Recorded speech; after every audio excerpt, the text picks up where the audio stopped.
जो हमारा जो ट्रेडिशनल जो हमारी सोसाइटी है, वहाँ पे हमने हमेशा अपनी माताओं और बहनों को पाया है कि वही बचत करती हैं। वो हमारे परिवार की एक स्तंभ होती हैं और बचत जो करती हैं, उस बचत के आधार पे भी जब कभी भी हमारा परिवार मुसीबत में होता है, आर्थिक कठिनाइयाँ कभी भी होती हैं, तुरंत महिलाएँ अपनी बचत को लेके सामने आती हैं।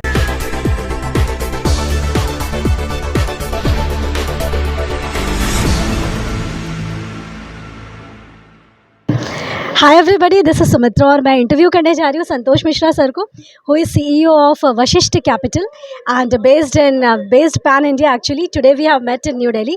आज हम एक बिजनेस कॉन्क्लेव में यहाँ पर आए हुए इंडिया इंटरनेशनल सेंटर में। So sir, today's topic was how startups are going to augment India's growth and also how what should be the financial inclusion and stability. So what do you think it should be? जो financial inclusion है, basically कोई भी economy को grow करने के लिए financial inclusion एक बहुत ही नेसेसरी चीज़ है।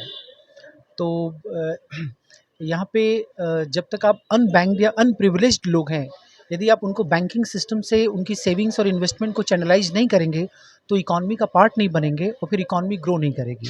तो इंडिया जैसी कंट्री जहाँ पे ऑलमोस्ट 60-70 करोड़ लोग अनबैंक्ड हैं। बिफोर 2014 जब जनधन अकाउंट नहीं था, तो उसके पहले 60-70 करोड़ लोग अनबैंक्ड थे, लेकिन जनधन अकाउंट होने के बाद अराउंड 50 करोड़ लोगों का बैंक अकाउंट जनधन खाता में खुला हुआ है। तो उनकी जो बचत है अराउंड 1.80 लाख करोड़ रुपए उनका जो है कि बैंकों में जमा हो गया है। तो ये सब इकॉनमी का पार्ट है। तो this is giving the boost to the economic development of this country. Sir, our Honorable Prime Minister during his visit and address to the joint sitting of the US Congress, he said that we should also include women.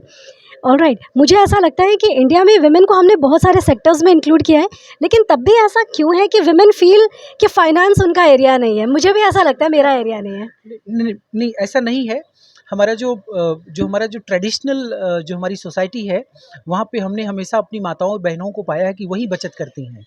वो हमारे परिवार की एक स्तंभ होती हैं और बचत जो करती हैं, उस बचत के आधार पे भी जब कभी भी हमारा परिवार मुसीबत में होता है, आर्थिक कठिनाइयाँ कभी भी होती हैं, तुरंत महिलाएँ अपनी बचत को लेके सामने आती है। और एक बड़ी इंटरेस्टिंग बात बताना चाहूँगा कि जो जनधन अकाउंट खुला है, उसमें 27 करोड़ जो कि बैंक अकाउंट है आउट ऑफ टोटल 50 करोड़, वो महिलाओं का बैंक अकाउंट है। तो ये कहना पूरी तरह से उचित नहीं होगा कि महिलाएं फाइनेंशियली अवेयर नहीं हैं। महिलाएं बहुत ही ज़्यादा फाइनेंशियली अवेयर है। हाँ, न्यू जो इन्वेस्टमेंट आइडियाज़ हैं, जो स्टॉक्स हो गए, म्यूचुअल फंड्स हो गए, वहाँ पे थोड़ा सा वुमेन का जो पार्टिसिपेशन है थोड़ा सा कम है। तो वहाँ पे पूरी कोशिश की जा रही है कि थ्रू जनधन अकाउंट, थ्रू आधार, मोबाइल आधार, इन सब चीज़, जनधन बैंक अकाउंट के थ्रू उनको फाइनेंशियल इंक्लूजन किया जाए और उनको फाइनेंशियली एम्पावर किया जाए। सर जी बिल्कुल। सर, जैसे कि India is now the 5th largest economy in the world. प्रधानमंत्री जी का मानना है कि हम ऐसा सतत विकास करेंगे कि India's economy will be the second in the world. आपको क्या लगता है? बिजनेस कॉन्क्लेव चल रही है, आज दिन भर इसी के बारे में चर्चा परिचर्चा होने वाली है। आपको क्या लगता है, क्या रूपरेखा क्या बननी चाहिए? What should be every persons contribution? क्योंकि ऐसा तो तभी पॉसिबल है जब हर व्यक्ति इसके लिए करे। बिल्कुल, आप सुमित्रा जी, आपने बिल्कुल ठीक कहा। तो आप देख रहे हैं कि महिलाएं धीरे-धीरे हर क्षेत्र में आगे आ रही हैं। पहले, आज के 25-30 साल पहले महिलाएं बहुत क्षेत्रों में नहीं थी। आज आप महिलाओं को पाएंगी कि वो घर संभालने के साथ-साथ, अपने परिवार को संभालने के साथ-साथ, समाज का जो इकोनॉमिक डेवलपमेंट है, वहाँ पे भी कंट्रीब्यूट कर रही हैं। आज महिलाएं किस क्षेत्र में नहीं हैं?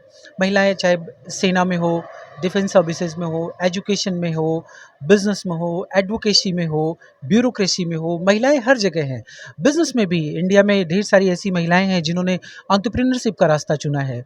तो जब 50% पॉपुलेशन यदि काम नहीं करेगी और उसके काम करने को हम जीडीपी में फैक्टर नहीं कर पा रहे हैं, द मोमेंट वो काम करना स्टार्ट करेंगी और उनके कंट्रीब्यूशन को अपनी जीडीपी में फैक्टर इन कर लेंगे, तो obviously India is going to be the second largest economy in the world in coming days. That's great sir, that's great. Sir, हमारे व्यूअर्स जो बहुत सारे लोग आपको इस समय देख रहे हो, सुन भी रहे हैं, सर उनको आप एक क्या मैसेज देना चाहेंगे आज इस कॉन्क्लेव के माध्यम से?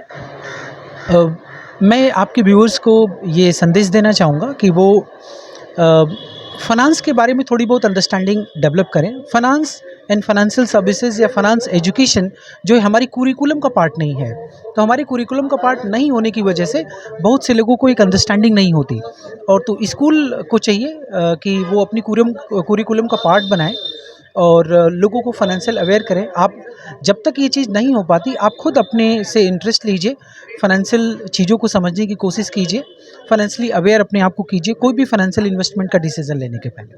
Thank you sir. Well everybody, आज के कॉन्क्लेव में बताया गया that finance is the oxygen of any business. So how to grow this finance, आप अपने आप को फाइनेंशियली लिटरेट बनाइए। इस तरीके के बिजनेस कॉन्क्लेव से बहुत कुछ सीखने को मिलता है, जैसे मुझे भी सीखने को मिला। So what should be the growth of and how should be the growth of the startups and other things, ये सारी बातें और भी बहुत सारी होंगी। तब तक के लिए सुनते रहिए आप मेरे दो यहाँ से नवजागरण live. Bye bye, thank you.